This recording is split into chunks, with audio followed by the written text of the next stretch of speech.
Friends అందరికీ నమస్కారం. Welcome back to employees news today channel. ఉద్యోగ పెన్షనర్లతో పెట్టుకుంటే ఇలాగే ఉంటుంది అని చెప్పేసి మరొకసారి గుర్తు చేస్తున్నారు ఉద్యోగ పెన్షనర్లు.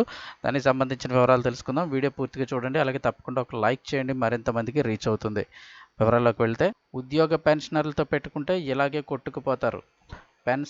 ఏపీ పెన్షనర్ల అసోసియేషన్ ఉద్యోగ పెన్షనర్లను తక్కువగా అంచనా వేస్తే ఏ సర్కారైనా జగన్ ప్రభుత్వంలో కొట్టుకుపోవాల్సిందేనని హైదరాబాద్లో స్థిరపడిన ఏపీ పెన్షనర్లు అయితే హెచ్చరించారు.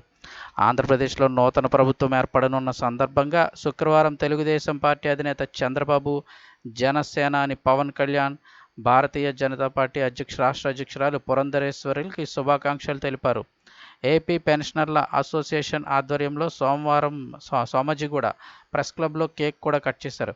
అసోసియేషన్ గౌరవ అధ్యక్షుడు, all India state pensioner federation మాజీ ప్రధాన కార్యదర్శి జి పూర్ణచంద్రరావు, అలాగే మిగిలిన వారు కూడా ఈ ఫంక్షన్లో అయితే పాల్గొన్నారు. వారు మాట్లాడుతూ ఇటీవల ఏపీలో జరిగిన ఎన్నికల్లో పెన్షనర్లు 54 లక్షల ఓటర్లను ప్రభావితం చేశారన్నారు. ఎన్నికలకు ముందే తమ డిమాండ్లను చంద్రబాబు దృష్టికి తీసుకెళ్లగా సానుకూలంగా స్పందించారని వారైతే తెలపడం జరిగింది. సమావేశంలో అసోసియేషన్ సలహాదారు, మిగిలిన వారు కూడా పాల్గొనడం జరిగింది.